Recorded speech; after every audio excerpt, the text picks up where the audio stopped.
I'm Dr. Dan Cox, a professor of counseling psychology at the University of British Columbia, and welcome to Psychotherapy and Applied Psychology, where we explore practical insights with leading experts. Today, I am thrilled to welcome back Dr. Catherine Eubanks, a world authority on therapeutic alliance ruptures and repairs. In our conversation, we discuss challenges in repairing ruptures, therapist-initiated ruptures, therapist anxiety, training and supervision, and much more. Please feel free to leave a comment below. If you enjoy this conversation, it would be appreciated if you hit the like button and subscribe to the channel.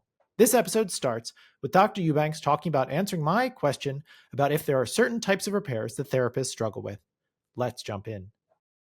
I think exploring the rupture and sticking with the exploration, and in particular, disclosing your own experience in the exploration can be challenging or scary for therapists. What do they want to do instead of stick with the exploration? Move away from it. So it might be, you could stay with focusing on the task or linking to patterns. So we can link the rupture that's happening to another pattern in the patient's life, right? Like the thing happening between us. Oh, it's like the thing you were talking about with your parent or your boss or your spouse or whomever. That can be a very valuable intervention. But if we jump to it quickly because we're uncomfortable talking about us, then I would say, okay, yeah, it is an attempt to repair, but it's also a therapist withdrawal. That's an example of how the same move could be both, I would argue, a marker of rupture and an attempt at repair. Say that one more time. Okay, so like we're talking about us, right? And some rupture we're experiencing. I'm therapist. I'm getting uncomfortable talking about this. This is a weird way of talking. We don't do this necessarily in all of our relationships, like talk so explicitly about what's happening between us. I see a connection to something you're dealing with in another relationship, and I'm like, well, it's like this over here. And we move over to talk about that relationship because it's safer and easier. And there could be some fruitful things to come out of making that connection, but we've also like missed the opportunity to fully mine this thing that's happening right now, live in vivo. That might be a missed opportunity. We can always talk about mom, dad, spouse, boss, whatever, but like the thing is happening right now between us. That's like such a rich opportunity. We should take advantage of it. I'm going to jump a little bit. I might jump back, but this is just as you're talking, this just seems like, okay, let me turn this into a question. Is this, that's a closed question, but is this process, how unique is this process to psychotherapy? Because as you're talking, I'm thinking about having a conversation with, your spouse about something or your friend about something where you're trying to have those conversations, and like the conversations that facilitate the two of you feeling closer at the end of the conversation, you having a sense of, whatever that distress that you're experiencing, that sort of being alleviated. And then the conversations where it's sort of like, you don't feel closer, you might even feel more distant. Yeah. So I guess I'm curious about your thoughts about this in other contexts. Okay. Well, and in setting up those two examples, were you kind of thinking one of them is like it was repaired and one it wasn't? Yeah, because I was thinking about your example of the therapist, the therapist moving to, oh, this is like your relationship with your brother, and right. So taking it off of me and putting it over there is like, trying to have a hard conversation with somebody and them not wanting to have the hard conversation with you, or vice versa, whatever. Yeah. And so like that stuff never gets processed. Yeah. There is no repair. The repair gets sort of like chopped off. Yeah. I am really interested in this question of taking this rupture repair idea and applying it to other relationships. This is actually something I want to do something with, write something about. My hunch is that it can apply to a lot of other things.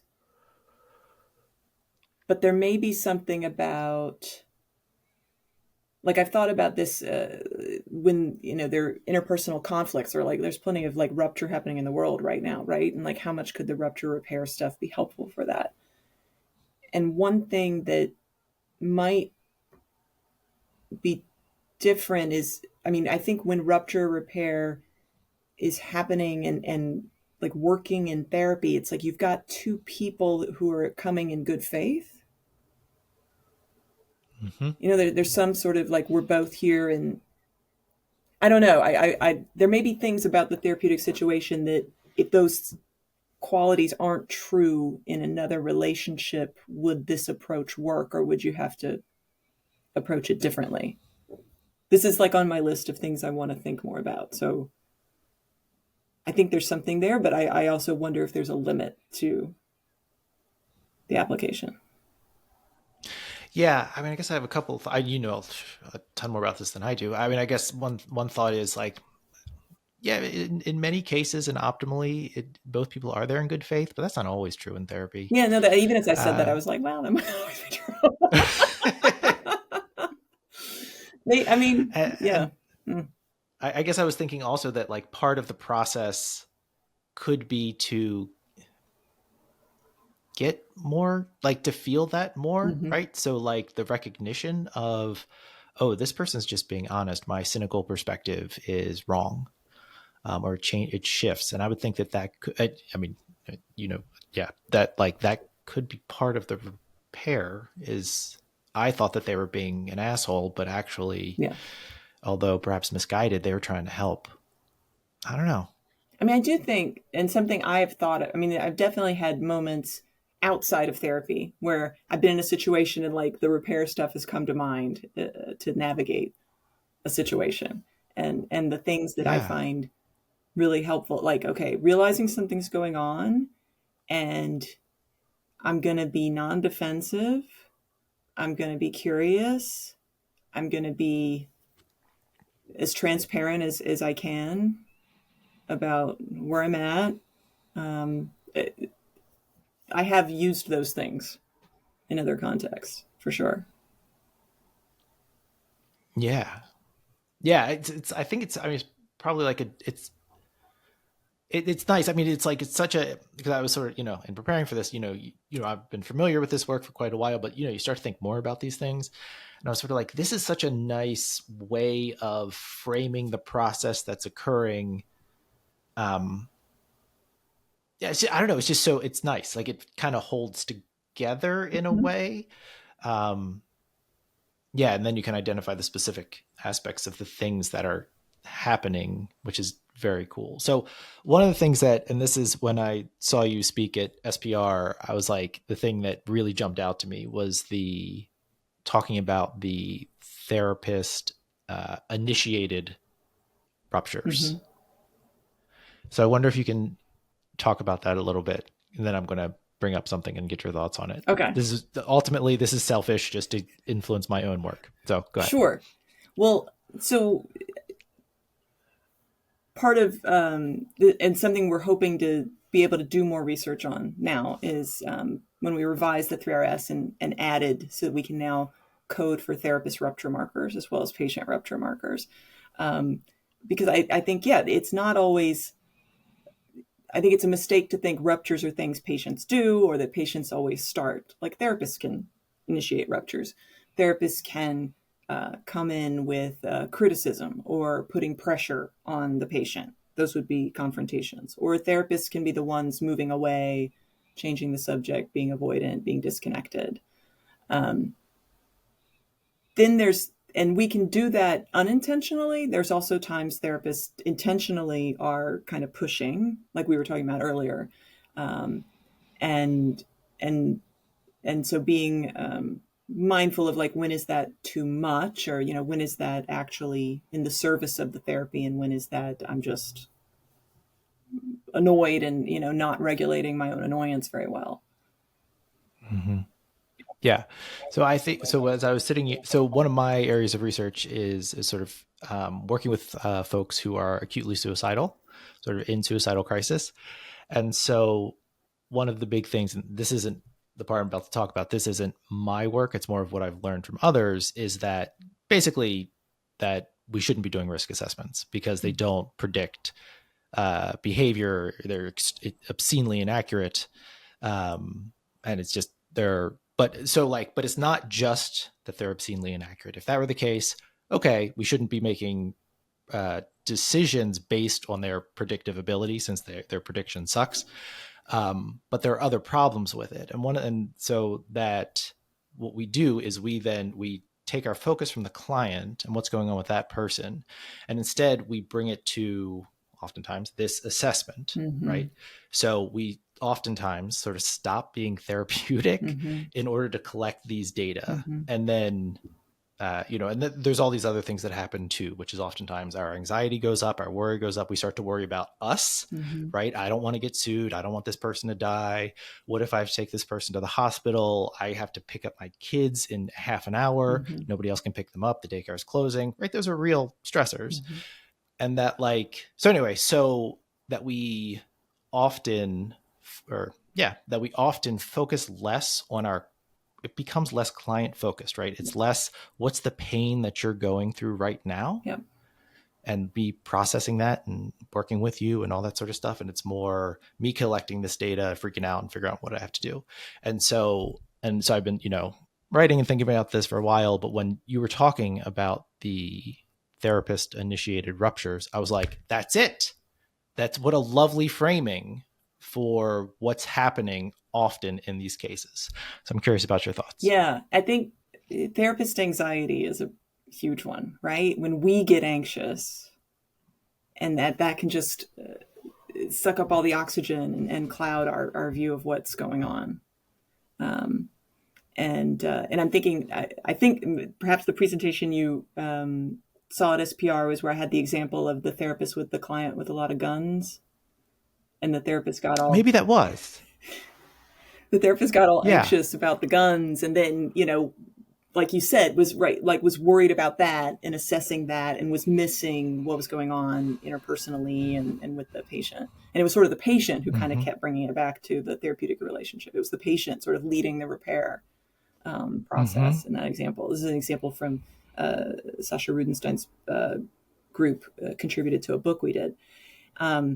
I think therapist anxiety is huge. And I think that's something that comes up a lot in AFT, in Alliance Focused Training, is helping therapists realize when they're anxious. Because sometimes people just get, they just act on it and don't realize, oh, I'm anxious right now. And then being able to kind of do what they need to do to regulate themselves and not have the anxiety sort of take over. But yeah, once we get anxious and like, I got to do this thing, we can just end up steamrolling over the other person. Right. Yeah. Okay. I was like, okay, great. Yeah. That sort of made that, it seems to me like a really nice way to frame that and to talk about it. Great. I'm glad that was helpful. Yeah, it was super helpful. Do you think that there's a time too early in people's training to bring this in? And we sort of talked about it a little bit.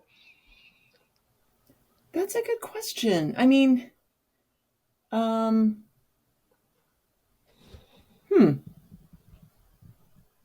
don't know. Maybe not. I mean, maybe how much you get into like exploring a rupture or something.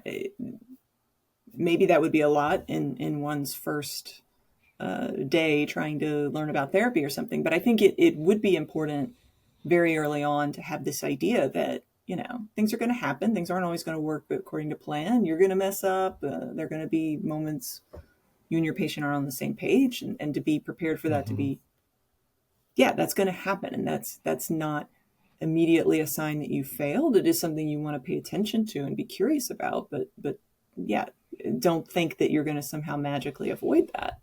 And in fact, it's an opportunity to learn more and maybe work towards a corrective experience. Yeah, I think that I mean, as I'm saying this, I'm realizing like I teach an undergraduate class on concepts in therapy, and we spend a class on ruptures. I mean, they're not doing therapy, but like, yeah, sure. I think that idea is a helpful one and could be there right from the beginning. Yeah, I was thinking about it because I teach an undergrad basic helping skills class, and I was sort of thinking like, would this be worth bringing in? Um, but yeah, that was something I was thinking about.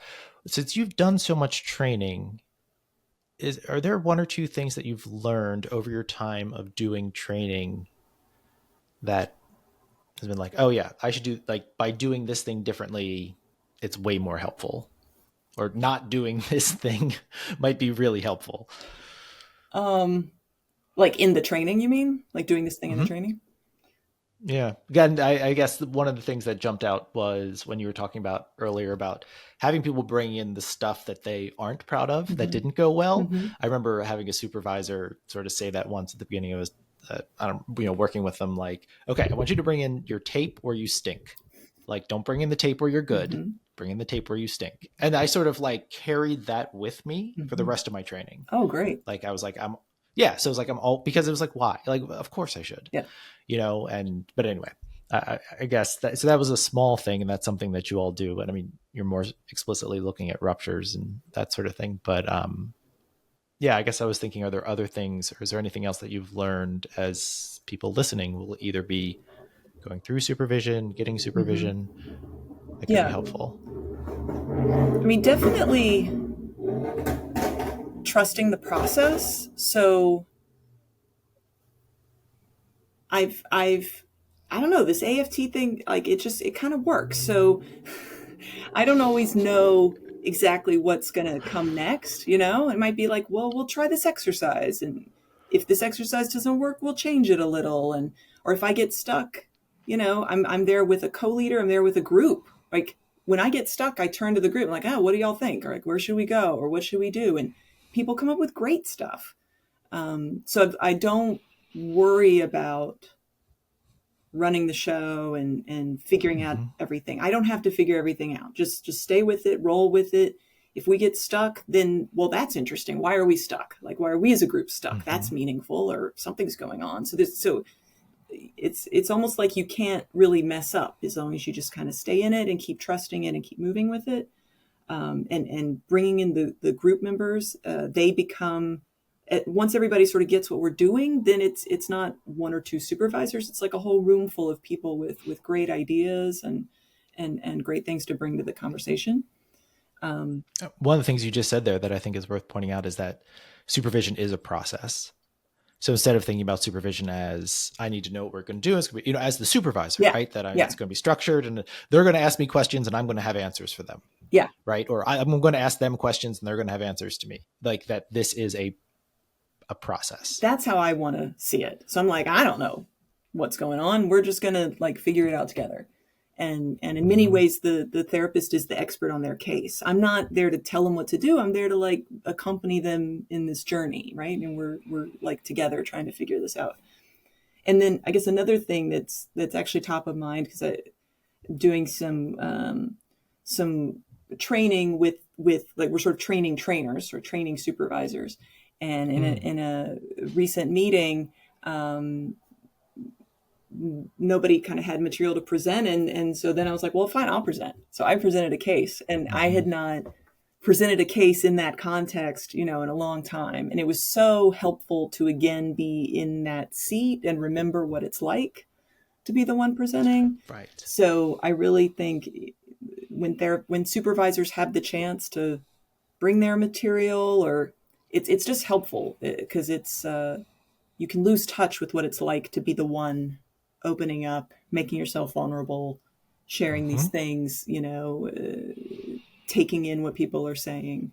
I don't want to lose sight of what that's like. One of the other things that I think is that we haven't made explicit also is how experiential your training is. So lots of it's we're watching stuff in as much as is humanly possible, and then we're doing a lot of idea generation, but then also some practice in the moment. Yes, and a lot about really what are you experiencing, and then meta communicating it, right? Like practicing. What if you told your patient all these things you were feeling? Try Mm-hmm. it right now out loud in front of the group. Let's see what happens. Mm-hmm. Let's see what that stirs up or reveals or helps us get in touch with. That's great. a question that I had, this is just a big picture question in having all these conversations. One of the things that I'm sort of constantly struggling with is like, how do we do a better job of disseminating process work? Mm. You know, I think that it's, and I think actually what I'm talking about is disseminating it to the training programs. Hmm. Um, uh, you know, it's an eternal challenge. How do you disseminate it to practitioners? But even just to the training programs, and I think that there's a natural appeal, and I don't want to say maybe easiness. I don't know that this treatment for this problem, like that makes so much sense. If I have a headache, I take an aspirin, right? So like that, we are moths to the flame. I think when it comes to that sort of thing, that just in um, but this sort of like the work that you're doing and many of the other people I talk to are Mm-hmm. doing is it's not, you know, just like it's not this treatment for this Yeah. problem, right? It's this meta thing as well. So I guess I'm curious about your thoughts, or if you have any thoughts about, you know, how we could do that more effectively. I am part of something that's trying to address this. So Henny Westra wrote a great piece that was published in the American Psychologist talking about, you know, we should use, we train researchers and research students to do process coding, right? We teach them these ways, like my 3RS measure, there's other measures for other processes. We train our coders to use them, and they often come back and tell us that it's helped make them better therapists because it's taught them the ability to like observe these processes and be really attuned to them when they emerge. And so Henny invited me and Tali Boritz to join her in we're doing an edited book where we invited people, different process researchers, to write chapters illustrating the use of their measure. And the Mm. idea is for the book and some resources that come with it to be something that you could use for training therapists. So like you could kind of get enough of the measure to put into training. It might not be enough to put in to be a reliable coder, but enough to be useful as like a lens through which to see your own therapy sessions. So I think that and bringing that kind of training more into how we train therapists, I think is one fruitful way to go. Yeah, that reminds me of there's a book, I think it's Tired and Chic. Is that it? The it's like psychotherapy based on process research or something. The version I have is blue. That's all I know. Uh, that sort of, but it's not measure specific, which is kind of nice. Kind of the idea of that way it also gives practitioners or like here's a tool to Right. use as you move through, which can really help to, because to an extent the stuff that we're talking about, it is kind a little nebulous, right? It's a little like where if I have a treatment manual, it says, you know, this is how you do this. This is how you do that. So anyway, so yeah, I think having those tools can be helpful, even if you're not regularly using them in practice, Mm-hmm. just getting a sense, which would be great, but just getting a sense of, okay, what does this actually mean? What does, you know, Mm-hmm. what does this actually look like? Mm-hmm. And what, because once you Yeah. start looking for these things, you start, I mean, you can't see them, so you look for them. And then it gives you like a framework for identifying Right. subtle shifts and things that may be happening. Right. So just a couple more, then I'll let you go. So, and we've talked a little bit about this in terms of pushback that you've gotten in terms of like intellectualizing and people sort of pushing back on that. Is there any other pushback that you've gotten from your work? I sort of like to ask this question of everybody. I think the main thing um, is people the definition of rupture. So Mm, I mean, people saying like the word rupture should mean big stuff, and you're including all these little things. And I always open like early in every presentation, I'll say explicitly like, look, the word rupture is not the perfect word for what I'm describing. I understand that the dictionary definition of rupture, you know, it makes sense. You would think big conflagrations. We're kind of, this work has, there's been enough of this work. We're stuck with the word, right? Like we can't, it's too late to change it. So I'm just trying to, I'll tell you how I'm defining it and how I'm understanding it. But sometimes I find people keep coming back to, but that's not a rupture, or, you know, like, okay, we just use a different word then. It's not, that's not important. What's important is like paying attention to these processes. so if you had a magic wand and you could go back and choose a different word or use a different word, would you? That's a really good question. Um, By the way, you're not the first person who's brought this up on the podcast of people who have theories that are sort of very, that they're like, yeah, I might change this word. So yeah. just to let you know, you're in good company. No, I mean, inevitably, right? Because we're always, nothing's perfect. And so any word, we're trying to take a bunch of stuff and capture it with one term. That term's never going to be perfect. And then you try to translate it into different languages. And I mean, it just gets so complicated. Oh, right. Sure. But I know in a number of publications, my colleagues and I have kind of said, oh, there's ruptures and it could be related to all these other things, and a list of like a bunch of other words that have been used in the literature to describe similar things. So I guess if I could go back in time, I might go back to that list and just see, well, do I want to go with any of the other ones? I don't know. It's been rupture since I got into this work. So I just accepted long ago, like, it's too late to change it. It is what it is. It is funny though. I was thinking about the other day. I don't even remember what it was, but just how terms often do.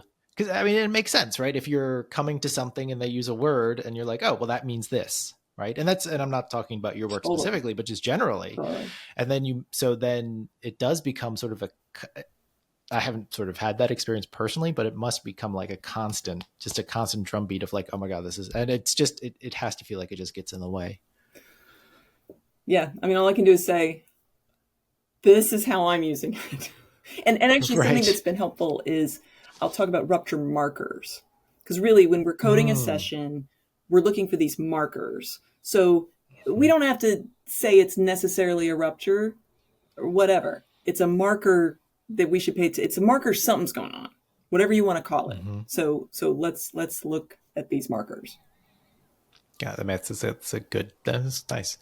So the last thing I wanted to ask is if there were one or two resources, it could be whatever, that you want to sort of bring out for people who want to learn more. So I'll link to the measure. Great. I think is there a particular place where folks can go if they want to learn more about the training? Yes, we have a website. Oh, great. What is it? Therapeutic-alliance.org. Great. And I will link to that. And then the book, Negotiating the Therapeutic Alliance, I can sort of mark that to link to that. Is there anything else that you think would be particularly? Yeah, we have a couple more recent books that might be helpful. So Chris and I did Therapist Performance Under Pressure in 2020. And then in 2023, we did an edited book with Lisa Wallner-Samstag, Rupture and Repair in Psychotherapy, A Critical Process for Change. And what's nice about that book is we invited people from different therapy approaches to write chapters about ruptures and repairs in their approach. So if you work in a particular approach and you want to read about this in kind of your context, we've got a bunch of great chapters in there. And we're in the finishing stages of a book about alliance-focused training that is designed for supervisors who want to do this form of training. So that will be coming out hopefully next year, and we'll have an APA video to go with it. And Chris and I also did an APA video on rupture and repair that you can get through Psychotherapy if you have access to that, like PsychNet, Psychotherapy library. Maybe that's something I could think about, because I do have access to that. Oh, yes. That's something I could. Psychotherapy is like a great resource for teaching. And so we've got working with clients repairing ruptures. Thanks so much for watching. If you found this show helpful, please like the video and subscribe to the channel. I'll see you in the next video, where we continue exploring the science of psychotherapy and applied psychology.